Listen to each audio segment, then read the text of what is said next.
Herkese merhaba, kanalıma hoş geldiniz. Bugün sizlere harika bir çanta modeliyle geldim. Instagram'da, Pinterest'te, yabancı kanallarda sürekli karşıma çıkan ve bana takipçilerimin lütfen bunu YouTube kanalınızda anlatır mısınız dediğiniz o modelle geldim. Çantamız oldukça geniş ve büyük bir çanta. Günlük ve plaj kullanımına uygun bir çanta olacak. Milano rafyayla ve 3,5 milimetre tığla çalıştım çantamı. Yine çantamda ilk defa kullandım ve belki de ilk defa göreceğiniz aksesuarlarla, bakın, gizli çıt çıtlarla geldim. Çantama çok yakıştı. Bu aksesuarları, çanta sapları, gizli mıknatısları Instagram'da sizlerle paylaşacağım. Instagram hesabım Nescraft. Çantamız 3 parçadan oluşuyor. 2 tane büyük motif ve tek uzun parçadan oluşacak. Bu çantayı ben çok sevdim, çok beğendim. Umarım sizler de seversiniz. Hemen kısa hatırlatmamı yapıyorum. Çantam hakkındaki fikirlerinizi arkadaşlar yorum kısmına belirtirseniz ve beğeni atarsanız daha fazla kitleye ulaşarak emeğimizin karşılığını almamızda yardımcı olabilirsiniz. Kanalıma abone olmak ücretsizdir. Hepinize şimdiden çok teşekkür ederim. Haydi gelin çantamın yapımına geçelim.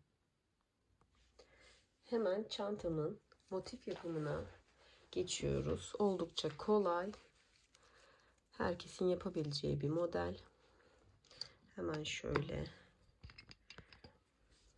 sihirli halkayla başlıyorum. Sihirli halkayı bilmeyenimiz artık yoktur diye düşünüyorum. İpimi içinden aldım. 1, 2, 3 zincir çektim. İpimi üstüne attım. 3 tane ikili trabzan yapıyorum. 2 defa da çıkıyorum. 1, 2. İpimi üstüne attım. Aynı noktaya ikili trabzanımı yaptım. Zincirimle beraber 3 tane ikili trabzanım oldu. Arada 2 tane zincir çektim. İpimi üstüne attım. Yine aynı sihirli halkamın içine 3 tane ikili trabzan yapacağım. İpimi üstüne atıyorum. Battım, çıktım. 2 defa da çıkıyorum. İpimi üstüne attım. Bu şekilde arada 2 tane zincir çekiyorum. 3 tane ikili trabzan yapıyorum. Çantamız kare formda olduğu için sihirli halkanın içine üçer gruplar halinde 4 tane, 1 2 3 4 tane olacak şekilde ve aralarda 2 tane de zincirimiz olacak şekilde sihirli halkayı trabzanla dolduruyoruz.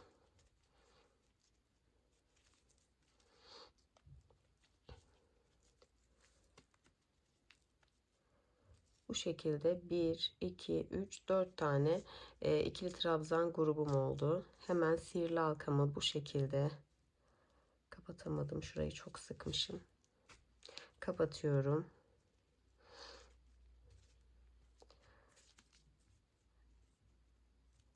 Bu şekilde kapattım sihirli halkamı.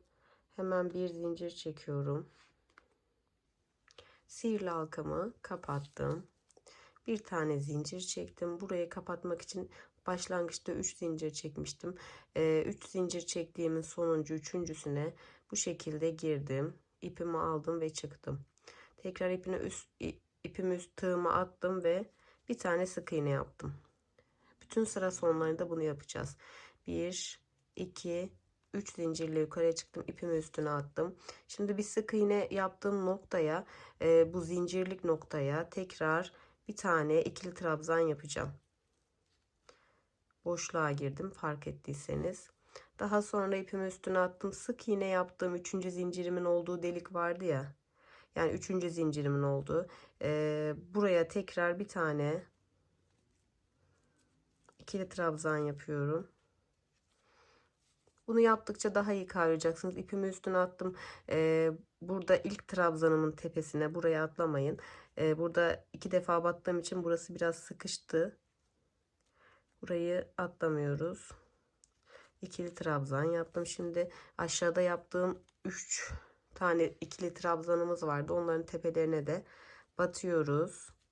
İpimi üstüne atıp 2 zincirlik noktama 2 tane ikili trabzan yapıyorum. 1 ve 2. Toplamda 7 adet ikili trabzanım olmuş oldu.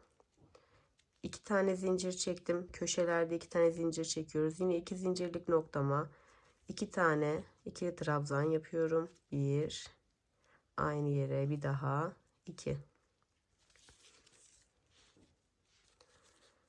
Şimdi aşağıdaki trabzanların tepesine 3 tane trabzanım var. Tepelerine birer tane ikili trabzan yapıyorum. İpimi üstüne attım. Ve 2 zincirlik noktama geldim. Ne yapıyorduk burada? İpimi üstüne atıyorum. 2 zincirlik noktama 2 tane trabzan yapıyorum. 1 ve 2. 2 tane zincir çekiyorum. Aynı 2 zincirlik noktaya 2 tane daha ikili trabzan yapıyorum. Ne yapıyoruz? Köşelerde aslında 2 sağdan 2 soldan arttırmış oluyoruz. İlk başlangıçta 3 tane ikili trabzanımız vardı. Bir üst sırada 7 tane oldu. Hepsi 7'şer grup şeklinde devam ediyor. Bu şekilde sıra sonuna kadar yapıp geliyorum. Şimdi birleştirme noktama geldim. Bu modelde aslında en önemli şey birleştirme noktasını anlamanız. 3 tane pardon, bir alt sıradaki ikili trabzanlarımın tepesine battım. Şimdi burada birleştirme yapmıştık. Zincirli noktama geldim yine. İpimi üstüne attım. Yine bu zincir çektiğim noktaya 2 tane daha ikili trabzan yapıyorum. Sıranın arttırmasını bitirmiş oluyorum böylece. Şimdi burada nasıl birleştirme yapıyorum? Bir alt sırada göstermiştim. Tekrar gösteriyorum. Bu birleştirmede bir tane zincirle birleştiriyoruz. Bir zincir çektim. Normalde köşelerde 2 çekiyordum. Birleştirme noktamda bir zincir çekiyorum. Daha sonra 3 zincirle başladığım 3. zincire giriyorum. İpimi aldım arkadan ve bir tane sık iğne yapıyorum. Bu şekilde. Yine 3 zincirle yukarıya çıkıyorum. İpimi üstüne attım. Bakın az önce bir zincir çekmiştim. O boşluğa bir tane ikili trabzan yapıyorum. Aslında buranın arttırmasını buradan yapmış oluyorum. Şu an arttırmayı yapmış oldum aslında. İpimi üstüne attım. Az önce sık iğne yaptım. 3. zincirime tekrar girdim. Devam ediyorum. Daha sonra bakın şurada sıkışan bir tane trabzan tepemiz var. Orayı da atlamıyoruz. Ve sıra sayılarına çok dikkat ediyoruz. Atlamadan yapmak için. Bir alt sırada 7 tane vardı. Bir üst sırada 11 olacak. Böyle böyle artarak gidecek. Ve 4 köşemizin de sayılarının aynı olmasına dikkat edersek modelimizde hiçbir sıkıntı yaşamadan büyütmüş olacağız. Bu şekilde köşe noktama gelene kadar ikili trabzan yapmaya devam ediyorum. İpimi üstüne attım. 2 zincirlik noktama geldim. Yani köşe noktama geldim. 2 zincirlik noktama 2 tane trabzan, ikili trabzan yaparak tamamlıyorum. Ve bir sonraki sıra için 2 zincirimi çektim. İpimi üstüne attım. Yine aynı noktaya 2 tane ikili trabzan yapıyorum. İpimi üstüne attım. İlk trabzanımın tepesine girdim. Bu şekilde sıra sonuna kadar yapıp geliyorum. Evet, sıramın sonuna geldim. Son bir defa size birleştirme ve üste çıkmayı göstermek istiyorum. Çünkü çantamın modeli artık istediğim boyuta ulaşana kadar bu şekilde döne döne gidiyor. Çok kolay ve örmesi oldukça keyifli bir model. İpimi üstüne attım. Tam köşe noktamdayım. Buradaki son arttırmamı da yapıyorum. 2 tane ikili trabzan yapıyorum.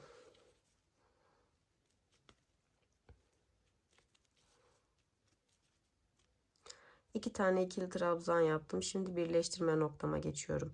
Birleştirme noktamda ne yapıyorduk? Her zaman köşelerde 2 zincir çekiyorduk. Birleştirme noktamızda sadece bir tane zincir çekiyorum. Başlangıç noktamda çektiğim 3 tane zincirin üçüncüsüne giriyorum. Buraya bir tane sık iğne yapıyorum. Bu şekilde. 3 tane zincirle yukarıya çıkıyorum. İpimi üstüne atıyorum. Ve az önce bir zincir çektiğim boşluğa tekrar dönerek aslında yeni başladığım sıranın 2 tane arttırmasını yapmış oluyorum bu şekilde. İpimi üstüne atıyorum. Az önce sık iğne yaptığım noktaya Tekrar göstereyim bakın. Sık iğnemi battığım 3. zincirime tekrar girerek bir tane ikili trabzan yapıyorum. Ve tüm trabzanlarımın tepesine tek tek batarak gidiyorum. Burada sıkışan trabzan tepesini unutmuyorum. Bu şekilde devam ediyorum. Model artık birbirini tekrar ettiği için istediğimiz uzunluğa, yani genişliğe, büyüklüğe sahip olana kadar bu şekilde örüyoruz. Ben size isterseniz bunun sayısını vereyim ama siz kağıt iple ya da makrome iple veya başka bir iple çalıştığınız zaman sayılara takılı kalmayın. Çünkü her ipin boyutu, büyüklüğü farklı olacaktır. Benim rafyam ince ve yumuşak olduğu için bana 15 sıra yetti. Şu noktaları saydım, tek tek artırma noktalarımı, köşe noktalarımı. Toplamda 15 sıra ördüm. Bunu da yine 15 sıra örüp geleceğim hemen. Ama dediğim gibi kağıt iple yapacaksanız bu sayıyı düşürebilirsiniz. Çünkü daha büyük olacaktır 15 sıra. Tamamen göz zevkinize kalmış. İstediğiniz boyuta kadar da çıkarabilirsiniz tabii ki. Bunu da ben 15 sıra örüp daha sonra etrafını nasıl yaptığımı göstermek için geliyorum. Evet arkadaşlar, şimdi ben 15 sıramı ördüm. En son sıram kaldı. Ütüledikten sonra bakın böyle güzel duruyor. Bunu da yine tersten üzerine bir örtü koyup buharla ütüleyeceğim. Ama öncesinde son işlemimizi de size göstermek istiyorum. Şimdi son birleştirmemi yapıyorum. Her zaman köşelerde 2 zincir çekiyorduk. Birleştirme noktasında 1 zincir çekiyorduk. Ama artık son sıram olduğu için bu noktada 2 zincirimi çekiyorum. Ve 3. zincirime, ipimi üstüne atmadan 3. zincirime bu şekilde girerek ilmek kaydırma yapıyorum. Yine burada 2 tane zincir çekiyorum. İpimi üstüne atıyorum. Hemen önüme gelen ilk trabzan tepesine yalancı sık iğne yapıyorum. İpimi üstüne atıyorum. Yalancı sık iğne yapıyorum. İpimi üstüne atıyorum. Her trabzan tepesine bir tane yalancı sık iğne yapıyorum. Yalancı sık iğne nedir? İp üstüne atıp üçünü tek seferde çıkarmaktır.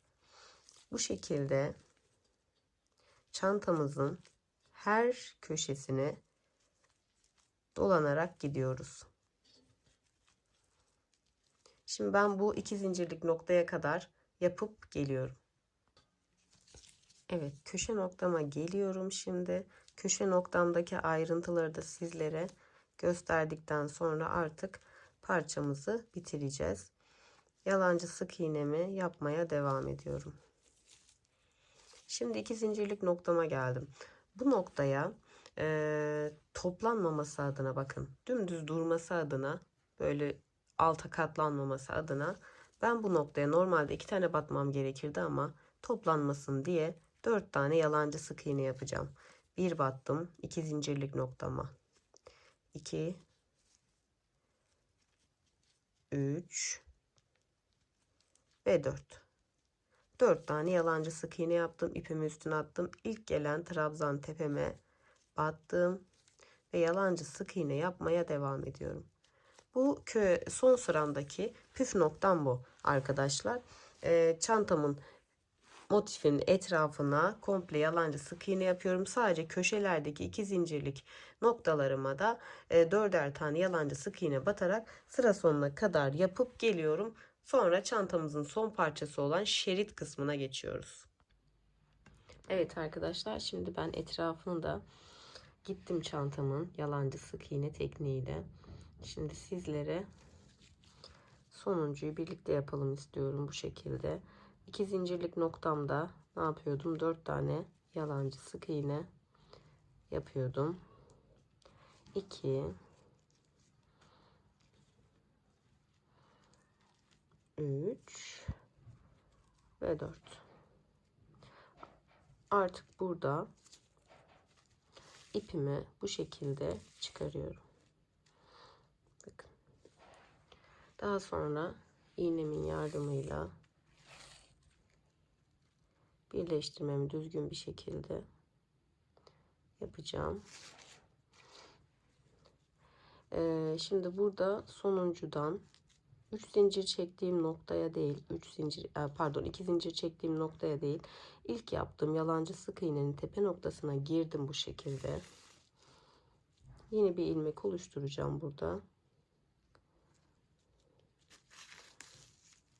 Bu şekilde. Bakın bitişim böyle güzel oluyor. O yüzden bunu tavsiye ederim. Tabi kaydırma tekniğiyle de birleştirme yapabilirsiniz. Hiç sorun değil. Böyle iğnemi birkaç defa geçirerek ipimi sabitliyorum. Açılmaması adına.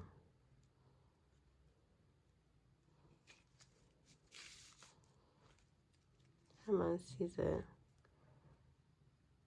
motifimin ölçüsünü de vereceğim. Dediğim gibi farklı iplerle çalıştığınızda aynı boyutta olmasını isterseniz sayılara değil, verdiğim ölçüye göre hareket ederseniz sizin için daha iyi olacaktır. Bakın bitişim kusursuz oldu. Bu ütülenmediği için bunun ölçüsünü vermeyeceğim. Çok pardon. Hemen size motifimin ölçüsünü verecek olursam, ay pardon yanlış yerden oldu. Şöyle tam köşe ölçüsünü vereyim. 34 santim. Bura bir tık daha dışarıya çıkık olduğu için burayı da vereyim. Burası da 38 santim. 4 santim fark var köşelerle arasında. Yani aynı ölçüde yapmak isterseniz ölçerek yapın. Sayılar çünkü her ipteki zincir sayısı farklı boyuta ulaştığı için ölçüleri baz almanızı tavsiye ederim. Şimdi motiflerimi bitirdim. Çantam 3 parçadan oluşuyor. 3. parçamı yapıyorum. Kenarlar, tabanlar tek parçadan oluşacak. Ben böyle 38 tane zincir çektim. Arkadaşlar birazdan size ölçü vereceğim. Zincir ölçüsü biliyorsunuz yapıldıktan sonra bir tık toplandığı için doğru bir ölçü olmayacaktır. 38 zincir çektim. 38. zincirimi bu şekilde dönüş için kullanarak atlıyorum. Bir sonraki zincirime arka tek lobuna bu şekilde sık iğne yapıyorum.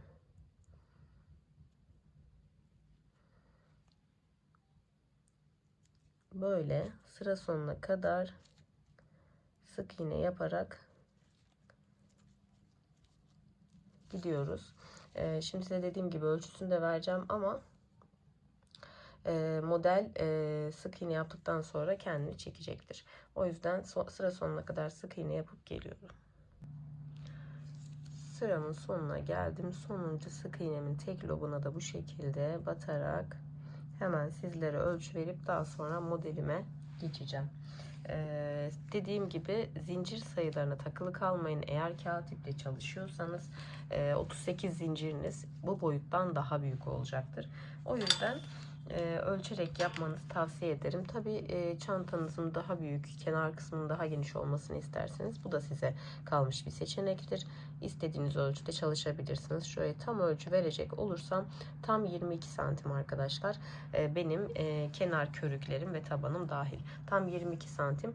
Bunu uzunluğunu çantamızın tamamen etrafını saracak şekilde yapacağız. Yine ölçüyü sizlere de vereceğim.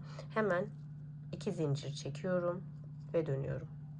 Dönüşlerde hep 2 zincir çekeceğiz. Bu ayrıntıyı da unutmayalım. Şimdi modelimizi oluşturuyoruz. Yalancı sık iğne yapacağız. Önüme ilk gelen sık iğneme yalancı sık iğne yapıyorum. Yalancı sık iğne neydi? İpimi üstüne atıp batıyorum. Tek seferde hepsini çıkarıyorum. Bu şekilde.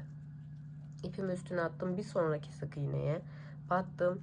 Hepsini tek seferde çıkardım. İpimi üstüne attım. Bir sonraki sık iğneye battım. Hepsini tek seferde çıkardım.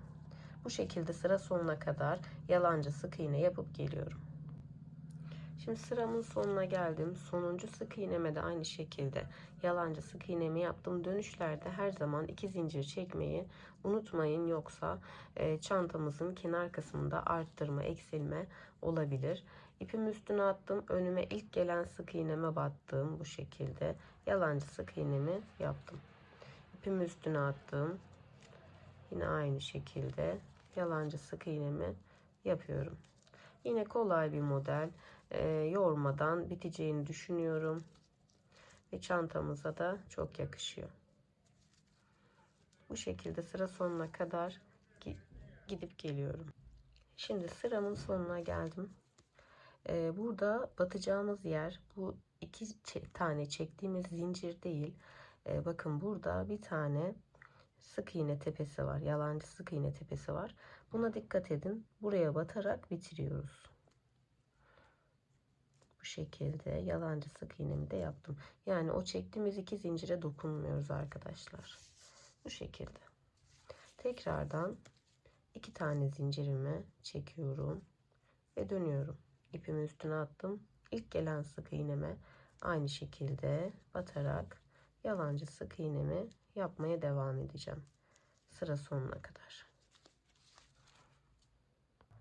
Hemen son defa tekrar köşe noktamı gösteriyorum. İpimi üstüne attım. Bakın bura iki zincirlik noktam, buna dokunmuyorum.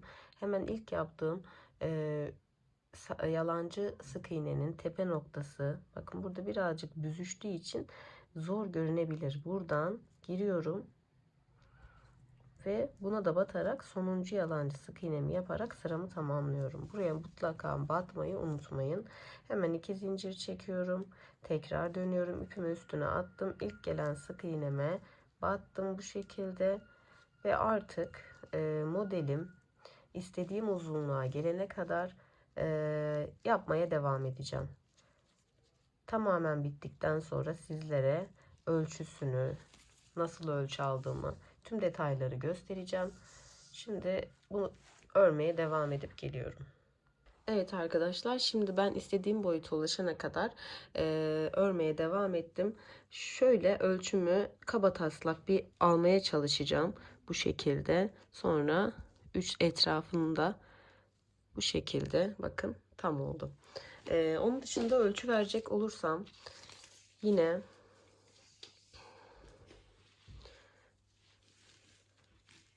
şöyle ölçüyorum, tam 98 santim. Bunu da şöyle baz alıyorum. Şuradan 34 santim, 34, 34, 30, 60, 90, 102 santim olacak kenar ölçümüz. Bunu 98 yapmamın sebebi, bunun etrafına biz bir sıra yalancı sık iğne gitmiştik. Yine aynı şekilde bunun da etrafına yalancı sık iğne gideceğimiz için ben 4 santim daha eksik yapmış oldum. Yalancı sık iğne ile tamamlanmış olacak. Yani çantamızın çevresini ölçüyoruz. Çünkü farklı iplerle çalışanlar için söylüyorum bunu. Ben Milano rafya ile çalıştım. Her boyut farklı olacağı için bunun 3 köşesini, 3 kenarını ölçüp bunun uzunluğunu o miktarda yapmamız gerekiyor. Bu kenarda birer santimlik yalancı sık iğne yaptım. Ölçünde 1 santim geliyor. Buradan 2, 2, 2 de buradan 2 de üstten 4 santim fark olacağı için ben şimdi hemen tekniğime geçiyorum. Evet, şimdi motifimizin kenarına yalancı sık iğne gitmiştik. Duvarımız da komple sık iğne, yalancı sık iğne olduğu için yine aynı şekilde bir zincir çekiyorum. Burada ipimi üstüne attım. Yalancı sık iğne ile etrafını döneceğim. En son battığım nokta. Bakın burası en son battığım nokta. Bir tane batmıştım buraya. Buraya aynı noktaya 1, 2. 2 tane daha battım. Dönüş için 2 tane yapmış oldum aslında. Hatta 3 tane yaparak burayı tam dönüş yapacağım. Toplamda 4 olsun diye, 2 2 kalsın diye. İpimi üstüne attım. Bir sonraki noktaya bir tane yalancı sık iğne yaptım. İpimi üstüne attım. Bir sonraki noktaya 2 tane yalancı sık iğne yapıyorum. Bakın bir tane buraya yaptım. Bir tane de aynı noktaya hemen yanına bu şekilde battım. İpimi üstüne attım. Batacağımız noktaları şöyle bir tane buraya, ipimi üstüne attım. Hemen önüme gelen boşluğa bu şekilde ipimi üstüne attım. Belli noktalarımız yok. Çünkü köşelerde, kenar kısımlarda belli noktalarımız olmadığı için her boşluğa batıyoruz. Bakın. Size en yakın şekilde göstermeye çalışıyorum. Bakın. Önüme ilk gelen boşluk burası. Battım. İpimi üstüne attım. Bir sonraki boşluğum burası, battım. Bu şekilde devam ettim. İpimi üstüne attım. Bir sonraki boşluğuma battım. İpimi üstüne attım. Bir sonrakine bu şekilde battım.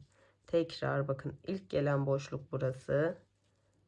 İpimi üstüne attım. Bakın bir sonraki burası. Bu şekilde her boşluğu değerlendiriyorum. Buraya battım.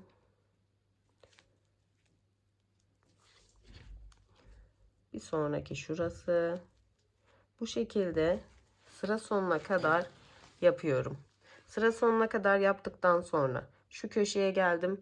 4 tane yalancı sık iğne battım. Her bir noktaya, her bir sık iğneye bir tane yalancı sık iğne yaptım. Köşeye geldim. Yine 4 adet yapıyorum burayı, dönüşlerimin büzüşmemesi, toplanmaması için.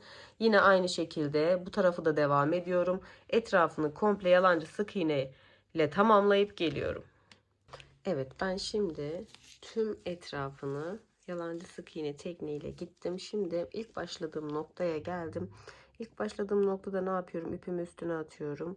Hemen sıradaki sık iğnemi bulup şu şekilde ilmek kaydırma yaparak artık burayı bitiriyorum. Bakın. Şimdi bir de şunu da söyleyeyim. Ben örerken şöyle ölçerek ve buradaki sık iğne sayılarımı sayarak burayı da ona göre doldurmaya karar verdim. Bu şekilde burayı saydım, 64 tane ilmeğim vardı. Burayı da tam 64 tane olacak şekilde saya saya batırdım. Farklı iplerle çalıştığınızda da sizler de bunu baz alabilirsiniz. Bu şekilde eşit oldu şimdi. Tam boyut oldu çantam. Şimdi ben bu tüm parçalarımı ütüleyip birleştirme kısmına geçiyoruz. Evet, şimdi çantamızın en keyifli kısmına geçtik. Şimdi bu motifimin ön yüzü, bu da kenar körüğümün ön yüzü. İkisini aynı hizaya getiriyorum. Motif birleştirmeye başlıyorum. Köşelerde ikişer 4 tane doldurma yapmıştık. Onun hemen ikincisine batıyorum. Hatta ilmek kaydırma yapacağım için burada bir tane bırakıp üçüncüye batıyorum. Yine burada da aynı şekilde doldurduğum, yani şurada bir tane kalacak, geri kalan 3 tane ile yürüyeceğiz. Burada da aynı şekilde yapacağım. Başlangıç noktam olduğu için hem de daha düzgün olacaktır. Hemen kontrolümü sağlayarak şöyle. Buralar önemli. Şöyle. İpimi alttan aldım. Buradan kaydırdım. Şimdi normal ilmek kaydırma yöntemiyle birleştirmemizi yapacağız. İpimiz alttan yürütülecek. Bu arada iki lobumu birden aldım. Buradan da iki lobumu birden aldım. Pardon, bu içte kalacak.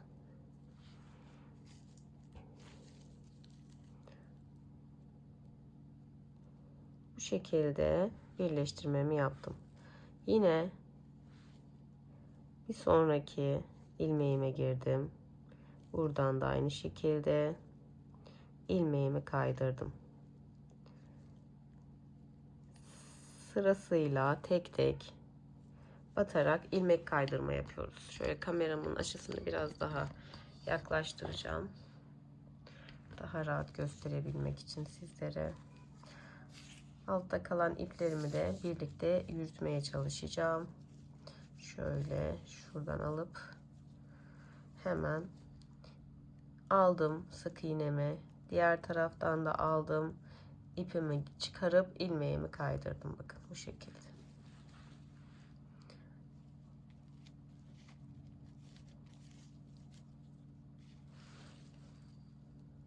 Karşılık gelen sık iğnelerden ilmek kaydırma yapıyoruz.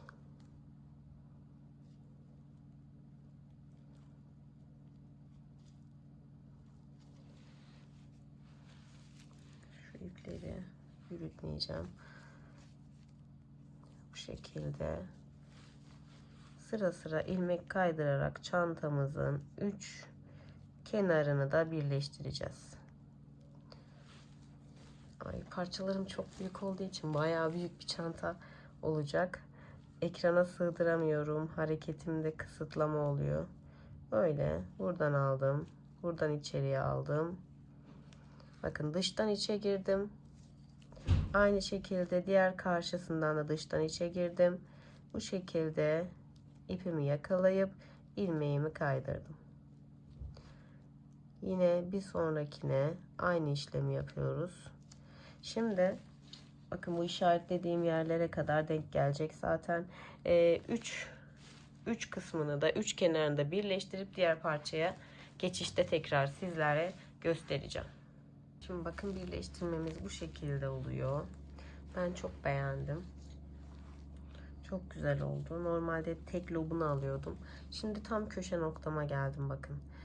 Köşe noktama yaklaşmak üzereyim. Bunu da sizlerle paylaşmak istedim. Şöyle parmaklarımı açayım. Sizler de rahatça görün istiyorum. Bu şekilde. Şimdi bu köşede 4 tane battığımız vardı. Onları bu şekilde 2 tanesini buradan alıyoruz. Zaten sayılarım denk geldi. Hemen köşem bitti. Bakın artık bunu çıkartıyorum.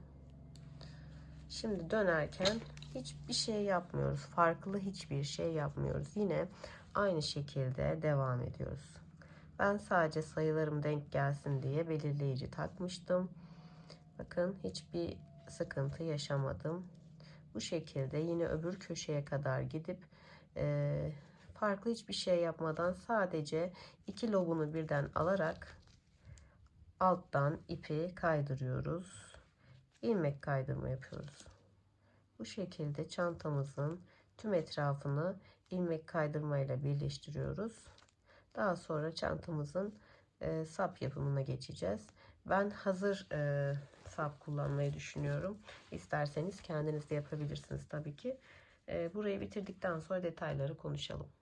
Evet arkadaşlar, bu şekilde çantamın bir kısmını birleştirmiş oldum. Hemen ipimi buradan kesiyorum. Son birleştirmede yaptığım ilmekten ipimi geçireceğim.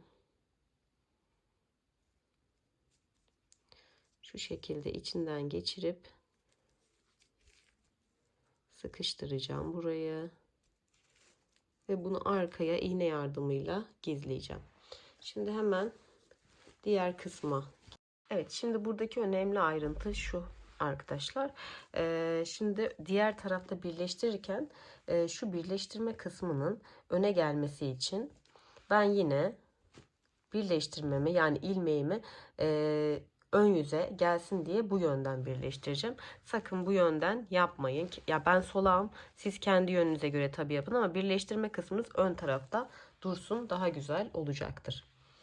Şimdi bunu yine aynı şekilde köşede 4 tane şöyle bir kameramı yaklaştıracağım. Köşede 4 tane batmıştık. Bir taneyi bırakıyorum. Üçüncüden şu şekilde girdim. Yine aynı şekilde burada da 4 tane var. Bir taneyi bırakıyorum. Üçüncüden bu şekilde giriyorum. İpimi aldım.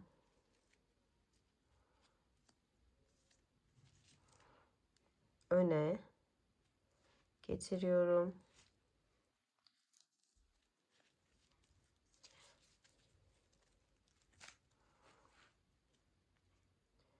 Sıradaki sık iğneye ve karşısında denk gelen sık iğneye ilmek kaydırma yaparak devam edeceğim. Şurayı biraz sıkıştırdıktan sonra evet. Şimdi bunu biraz sıkıştıralım.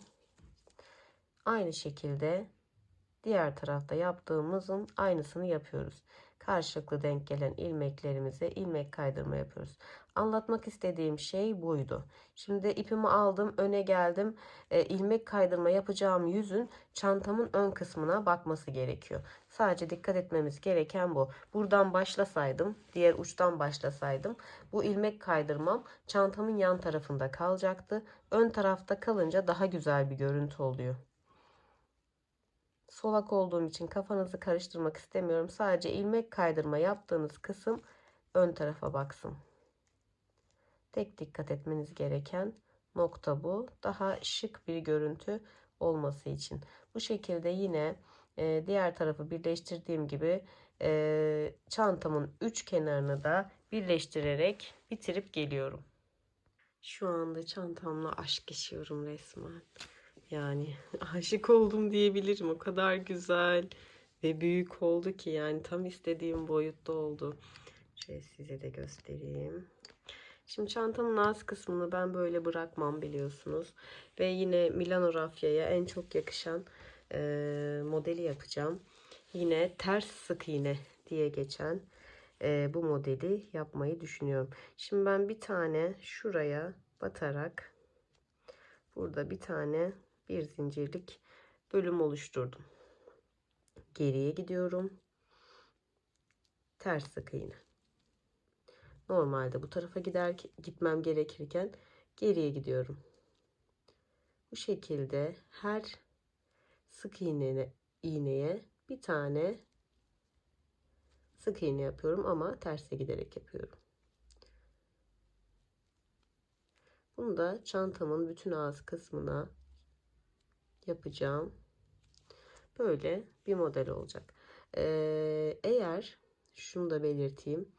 Eğer siz kağıt iple ya da makrome iple başka bir iple çalışıyorsanız, yine sert rafyalarla çalışıyorsanız ya da bu formu bulamazsınız, bu ağız kısmını. Bunu yapmak için de bir tane sık iğne atlayıp ikinciye batmanız gerekir. Benim ipim çok yumuşak olduğu için kaldırıyor. Ama kağıt ipte falan ben denedim bunu. Bir tane batmayı, olmadı, güzel olmadı. Yani bir tane boşluk bırakıp ikinciye batmanız gerekiyor. Bu şekilde tüm çantamın etrafında böyle yaparak bitiriyorum. Daha sonra çanta sapımın dikimine geçeceğiz. Ve harika çantamız bitti. Çantamın ağız kısmını bakın bu şekilde sizlere de anlattığım gibi yaptım. Şimdi ipimi buradan kesiyorum ve çıkartıyorum ilmeğimi. Yine iğnemin yardımıyla ipimi gizleyeceğim burada.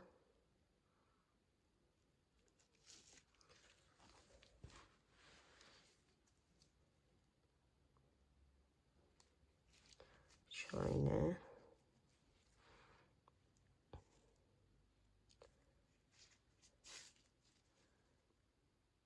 Birkaç kez gittikten sonra keseceğim. Yine çantaya astar yapmak isterseniz videolarım bölümünde 2 adet astar videom var. Yine ondan ilham alarak astar yapabilirsiniz. Ve bence bu çantayı kağıt iple çalışın derim. Kağıt iple de çok güzel olacaktır. Hatta ben de çalışacağım. Çok hoşuma gitti. Kağıt iple de mutlaka çalışacağım ben bunu. Çantamın ağız kısmını da bu şekilde bakın yaptım. Çok güzel oldu. Bunun için uygun çanta sapı ayarlayıp nasıl diktiğimi de sizlere göstermeye çalışacağım. Çünkü çanta sapım yok henüz. Yarın alıp tekrar çanta sapının dikilmiş halini de göstermek istiyorum size. Bu şekilde ağız kısmımız çok güzel oldu. Çanta kusursuz oldu bence. Muhteşem oldu. Hemen çanta sapı bölümüne geçelim. Evet hanımlar, şimdi ben çantamın ağız kısmına mıknatıs dikmek yerine bakın şöyle çok güzel bir ürünle tanıştım, çok yeni. Bunun linkini hikayemde sizlere verebilirim ya da nereden aldığımı sizlere söyleyebilirim. Bu çok yakışacak bu çantaya. Çantamın sap kısmını dikmeden önce bunu bir dikip daha sonra sizlerle çantamın sapını dikelim. Evet arkadaşlar, çantamı harika bir mıknatısla, gizli mıknatısla tamamladım. Bakın. Kendi kendine kapanan, açılırken de çok zorlanmayan bir ürün bu. Bunu kesinlikle alıp birçok çantanızda kullanmalısınız. İşimizi kolaylaştırıyor. Hem dikimi kolay hem görüntüsü çok şık. Harika oldu. Bayıldım. Bu şekilde. Şimdi hemen çantamın askılarını birlikte yapalım istiyorum. Evet hanımlar, bakın bu mandallar sayesinde iki kenarda da eşit şekilde bir boşluk bırakarak devam ediyorum. Yine size minik bir ölçü vermem gerekirse şöyle, ben şu ilk yani son arttırma yerimden itibaren ölçü tam 5 santim oldu.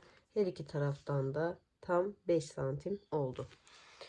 Siz istediğiniz gibi ayarlayabilirsiniz. Bunu da bu şekilde bir tanesini dikip diğerini sizinle dikmek istiyorum. Evet arkadaşlar, şimdi ben çantamın şöyle size de fikir olması adına ilk sapını diktim bu şekilde. Biliyorsunuz Milano çok dayanıklı olduğu için kopmaya karşı şöyle size gösterebilirim. Asla kopmayacağını ve elimdeki izleri bakın. O yüzden dikiminde de ben yine Milano Raffia kullanırım. Hatta birçok çantamda da Milano Raffia'nın iplerini kullanıyorum dikiş aşamasında. Çünkü gerçekten aşırı sağlam bir ip. Hemen ne yaptığımı sizlere göstereyim. Bu şekilde mandal yardımıyla sabitleyeceğim. Ben sayarak yapmıştım. 2, 4, 6, 8, 9, tam 10'uncuya denk getirmiştim hepsini. Bunu mandal yardımıyla bu şekilde sabitleyebilirsiniz. Kafanız karışmasın diye. Şöyle bir tık daha alacağım. Arkadan derimi dikmiştim ben. O derinin yardımıyla, yani orada oluşturduğum ip yardımıyla, bıraktığım ip pardon, bu şekilde ilk noktaya giriyorum. Bunu çok ayrıntılı anlatmaya gerek yok. Zaten herkes istediği gibi dikecektir. Böyle her noktaya girerek artık mandalımı çıkarıyorum. Bunu tek seferde dikebilirsiniz. Ben çift geçiş yapıyorum her noktadan. Bu şekilde dikiyoruz. Ben tamamen dikip geliyorum. Çantamın saplarını bu şekilde diktim. Bakın böyle kenarlarını da katlayarak farklı bir form verebiliriz çantamıza. Yine bu şekilde açarak çok rahat kullanabiliriz. Hemen size harika çıt çıtımı da göstereyim. Kendi kendine kapanıyor. Böylece çok güzel bir çantanın daha yapımının sonuna geldik. Çantamı nasıl bulduğunuzu, fikirlerinizi yorum kısmında belirtirseniz çok sevinirim. Destekleriniz benim için çok değerli ve çok önemli. İnşallah daha güzel projelerde de buluşmak üzere. Kendinize iyi bakın.